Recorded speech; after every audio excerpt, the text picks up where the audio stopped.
The letter arrived on December 23rd, taped to my front door like a threat, not mailed like a notice. Cease and desist, unauthorized holiday display, it read. Signed by Karen Whitfield, president of the Sable Ridge HOA. I stood there in my socks, in the snow, holding a $500 fine notice over string lights my daughter helped hang. My name is Danielle Cross, single mom, a nurse and apparently now a criminal in my own front yard. I moved to Sable Ridge 2 years ago, chasing a good school district and a fresh start after my divorce. My daughter Maya was 7 then, obsessed with fairy lights, always begging to decorate everything she could reach. Karen Whitfield ran the HOA like her personal kingdom, and everyone on our street knew better than to cross her. She'd lived in the neighborhood 11 years, outlasting 3 HOA boards, until she simply became the board herself. Neighbors joked she had a spreadsheet for grass height, though nobody laughed too loud when she was nearby. I'd heard the rumors, fines for mailbox colors, warnings over trash bin timing, but I stayed quiet, kept my head down. Sable Ridge sat 40 minutes outside Denver, a quiet subdivision of beige houses and manicured, identical lawns. Karen had appointed herself architectural committee chair, treasurer and self-declared voice of community standards, unelected by anyone but herself. Most residents paid their dues and avoided her, the way you avoid a dog you're not sure will bite. I hadn't crossed her path much, until that December morning when her letter landed on my welcome mat like a grenade. The bylaws, she claimed, banned excessive exterior illumination after 9 p.m., though I'd seen 3 other houses lit up fine. I called the HOA office, got her voicemail and left a polite message asking for clarification on the rule. She never called back. Instead, a second notice appeared 2 days later, doubling the fine to $1,000. That's when I noticed something strange. My lights were the only ones photographed and cited on the whole street. The Hendersons 3 doors down had a full inflatable Santa display. Blazing lights. 0 notices. 0 fines. Nothing. I started to wonder if this was really about lights at all, or about something else entirely.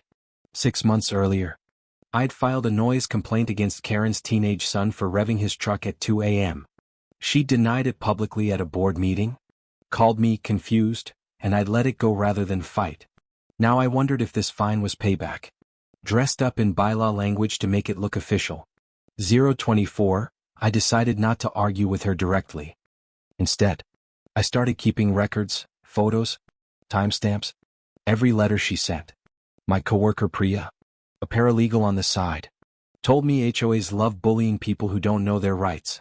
Request the actual governing documents, she said. Not the pamphlet. The real recorded covenants from the county. I filed a public records request with the county clerk's office that same week, just to see what existed. 3 weeks later, a manila envelope arrived, thick with photocopies, the real, legally recorded Declaration of Covenants. I read every page twice, highlighter in hand, searching for this mysterious, excessive illumination rule Karen kept citing. It wasn't there. Not one sentence about holiday lights, timing restrictions, or anything close to what she'd written. What was there, buried in Article 9, was a clause requiring any new rule to be voted on by residents. Karen's policy had never been voted on. She'd simply written it herself and mailed it out like law. I felt something shift in my chest, not fear anymore, but the cold, careful anger of someone gathering ammunition. I didn't confront her yet. I wanted more. I wanted to understand exactly how deep this went. I started attending HOA board meetings, sitting quietly in the back, taking notes, watching how Karen operated the room. She spoke fast, cut off objections and moved votes along before anyone could finish raising a hand. One elderly resident, Mr. Okafor, tried to question a fee increase. Karen simply said motion carries and moved on. Nobody seconded anything. Nobody voted. She just declared things passed and wrote them into the minutes herself. After the meeting, I introduced myself to Mr. Okafor, who'd lived there since the neighborhood was built in 1998. She wasn't always like this, he told me quietly. Power it does something to certain people. He mentioned Karen had been fighting with the actual elected treasurer, Tom Reyes, who'd resigned suddenly last spring. Tom quit right after he found some discrepancy in the HOA bank account, Mr. Okafor whispered. Never explained it publicly. That single sentence lit something up in my mind. A discrepancy. A resignation. A cover story about personal reasons. I thanked him. Went home and added Tom Reyes, treasurer. Resigned. Bank discrepancy to my growing folder of notes. The fine notice sat unpaid on my counter. I wasn't ready to pay something I now believed was fabricated. I sent Karen a certified letter requesting the specific bylaw citation, the vote record and the meeting minutes approving it. She responded within a day this time, a curt email saying compliance is not optional. Pay by January 15th. No citation. No vote record. No answer to a single question I'd actually asked her in writing. I forwarded everything to Priya, who forwarded it to an attorney friend, Marcus Webb, who specialized in HOA litigation. Marcus called me that Friday night. This isn't just an unenforceable rule, he said. This might be a pattern. He asked if I knew of other residents who'd been fined. I didn't yet, but I intended to find out. I started a small neighborhood group chat, carefully worded, just asking if anyone else had gotten unusual HOA letters. Within an hour, 4 people responded. Within a day, 11. The stories all sounded eerily, painfully familiar. The Patels had been fined for a wrong shade of blue on their shutters, though the paint matched the approved chart. A young couple, the Millers, got hit with a $2,000 fine for a shed they'd gotten pre-approved in writing. When they showed Karen the approval email, she claimed the email didn't count because it wasn't board letterhead. Every single fine, I noticed, hit people who disagreed with Karen at some point, in meetings, emails, anywhere. This wasn't random enforcement. This was a pattern of targeted retaliation, dressed up as neighborhood standards. I felt a strange mix of dread and relief. Dread at how deep it ran. Relief that I wasn't alone. That night, I texted Marcus one line, I think we have enough for something bigger than a lights dispute. Marcus told me to slow down. Evidence first, he said. Emotion later. Karen's whole game is making people react. So I built a timeline, every fine, every date, every resident targeted, cross-referenced against board meeting attendance records. The pattern was undeniable. Every fined household had spoken against Karen publicly within 30 days of their citation.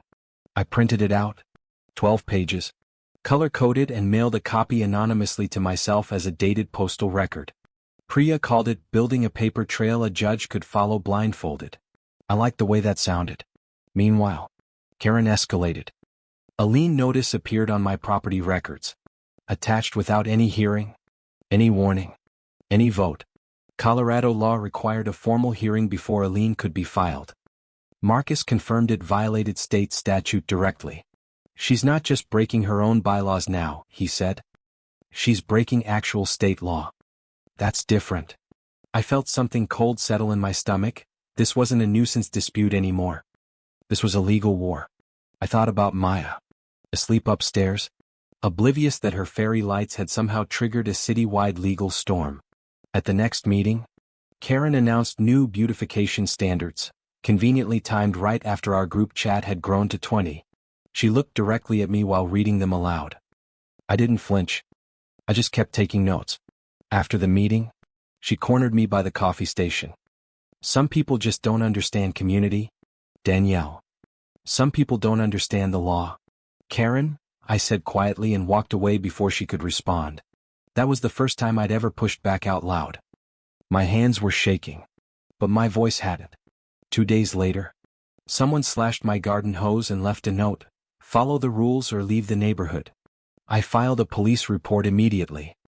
No proof it was Karen, but the timing felt impossible to ignore. Marcus said intimidation like this could actually help us later, pattern of retaliation.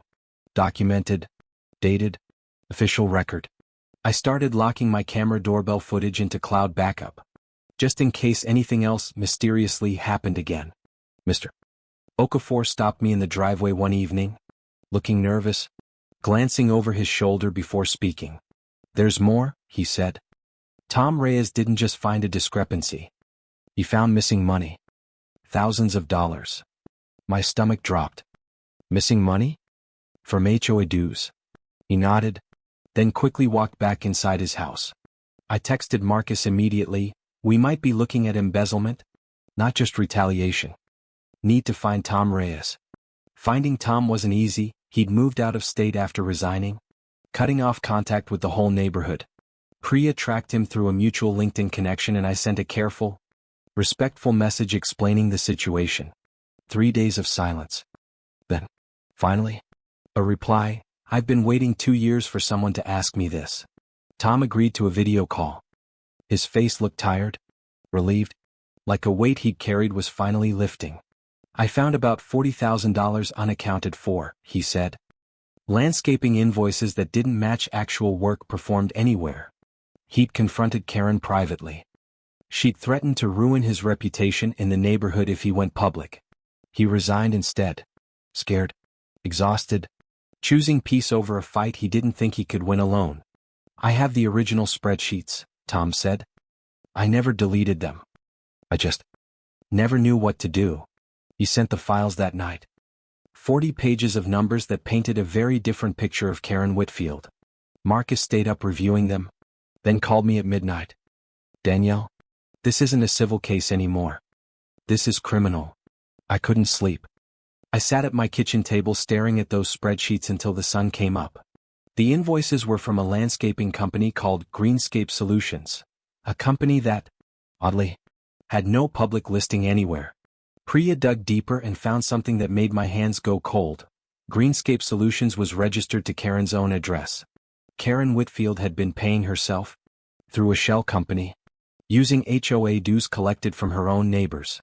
I thought about my $1,000 Christmas light fine and almost laughed at how small it suddenly felt. This is the twist, Marcus said. The lights were never the real issue. You just got too close to something else. Somehow, my 7-year-old's fairy lights had accidentally lit up a 2-year-old financial crime hiding in plain sight. We couldn't go public yet, not without more proof the shell company was actually receiving real HOA payments. Marcus filed a formal records request demanding 3 years of HOA financial statements, citing our state's open records statute. Karen had 30 days to comply. She used every one of them, then sent statements with entire pages missing. That's not an accident, Marcus said. That's obstruction. And it's going to look very bad for her in court. Meanwhile, the group chat had grown to 40 households. People were angry, but more than that, people were scared. A woman named Rosa admitted Karen had once threatened to make her life difficult after a disagreement over parking. Another neighbor, quietly, mentioned Karen had access to master keys for common areas and used them without notice. Every story added a new brick to a wall of evidence that was becoming impossible for anyone to ignore. I started to feel less like a target and more like the person the whole street had been waiting for. Still, doubt crept in some nights. What if we were wrong? What if this destroyed my life for nothing? Marcus reminded me gently, you didn't start this fight, Danielle. You just refused to stay quiet about it. On a Tuesday in February, my lien notice escalated. Karen's associate at the bank froze my HOA-linked savings account. It turned out our mortgage company routed dues through an escrow account Karen apparently had partial visibility into. I couldn't access $3,400 of my own money for 11 days while the bank investigated the lien's legitimacy. That was the moment I stopped being cautious. That was the moment I decided to make this loud. I called every neighbor in the group chat and asked if they'd be willing to go public with their stories. 23 people said yes immediately. It surprised me, I think it surprised them too. Saying it out loud together. Marcus began drafting a class action style HOA complaint, combining fraud, retaliation, statutory violations and financial mismanagement into one filing. This isn't just your case anymore, he told me. This is Sable Ridge versus Karen Whitfield. All of it, together. For the first time since December, I felt something besides fear when I thought about Karen's name. We scheduled the filing for the following week, but Karen, somehow, seemed to sense something coming before we moved. She called an emergency HOA meeting, framing it as a community unity forum to address recent negative rumors. I almost didn't go. Priya convinced me otherwise. She's scared, she said. Scared people make mistakes in public. The community center was packed that night, more residents than I'd ever seen at any HOA meeting before. Karen stood at the podium, composed, smiling, calling for trust and patience in these difficult, divided times. She accused certain residents of spreading misinformation for personal vendettas, glancing at me twice while she spoke. Mr. Okafor stood up first, hands shaking slightly, and asked her directly about the missing landscaping invoices. The room went silent. Karen's smile flickered, just for a second, before she recovered with practiced smoothness. I'm not obligated to explain financial matters to non-board members, she said, voice sharper than before. You're obligated by state law, Marcus said, standing from the back row where he'd been quietly waiting. Every head in the room turned toward him. Karen's eyes locked onto mine with something close to panic. Who invited an attorney to a community meeting? She snapped, gripping the podium a little too tightly. Nobody needed to invite me, Marcus said calmly. Colorado's open meetings law makes this a public forum. He held up a folder. I have documentation of a $40,000 discrepancy tied to a company at your home address.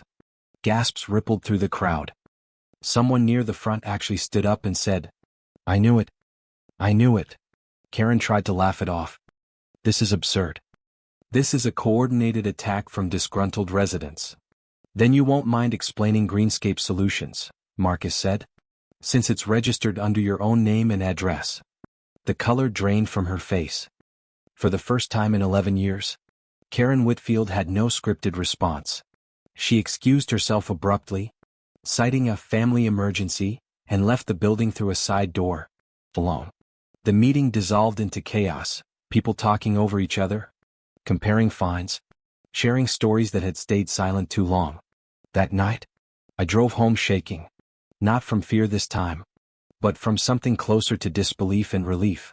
Maya was asleep when I got home. I stood in her doorway and looked at her fairy lights glowing softly. You started this? I whispered to the string lights, half laughing, half crying from exhaustion and something like hope. The next morning, our neighborhood group chat exploded with messages, screenshots, old fine letters, photos of denied approvals.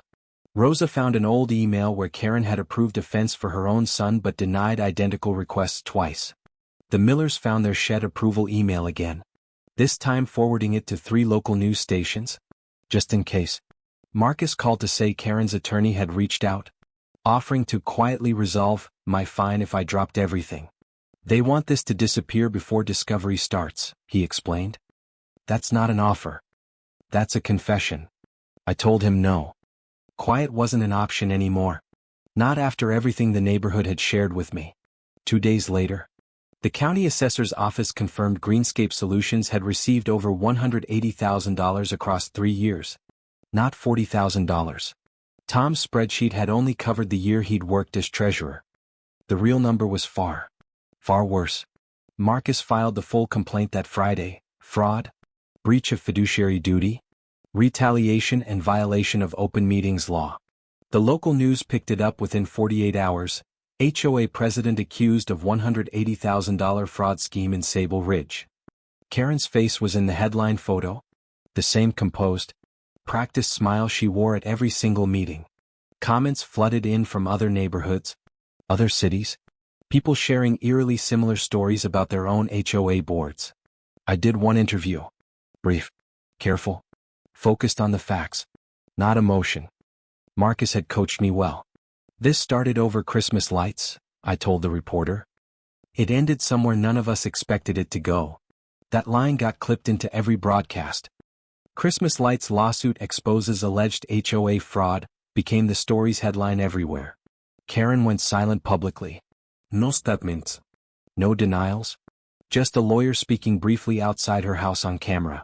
My client denies all allegations, the lawyer said flatly, while Karen stood behind him, arms crossed, refusing eye contact. The county opened a formal investigation into HOA finances, subpoenaing 3 years of bank records tied to Greenscape Solutions. Marcus warned me this would take months, maybe longer. Legal wheels, he said, turn slow, even when justice feels urgent. I went back to work at the ER, trying to find normalcy in 12-hour shifts and Maya's school pickups. But normal didn't quite exist anymore. Neighbors stopped me at the mailbox daily, asking questions, sharing updates, thanking me. Rosa organized a small Sable Ridge residence for transparency group, formal enough to request an emergency board election. Under the real bylaws, the ones I'd pulled from the county, any 10 residents could force a special election. We got 41 signatures in 3 days. Karen tried to declare the petition improperly formatted, to delay it. Marcus responded within hours, citing the exact bylaw section she'd violated, forcing the board's own lawyer to concede. The special election was set for March 14th. Karen would face a vote of no confidence from her own residents. In the 2 weeks before the vote, strange things started happening around the neighborhood. Small but unsettling things. My mailbox was found dented one morning. A neighbor's recall Karen yard sign was torn up and thrown in the street. Nobody could prove it was her. But everyone quietly believed it. The way you believe thunder means a storm is close. Then came the twist nobody saw fully coming. Karen's own son, the one whose truck I'd once complained about, called me. "I have something you should see," he said, voice tight. "I can't watch her do this to more people." His name was Jason, 19. Home from college and clearly carrying something heavy he'd needed to say for a while.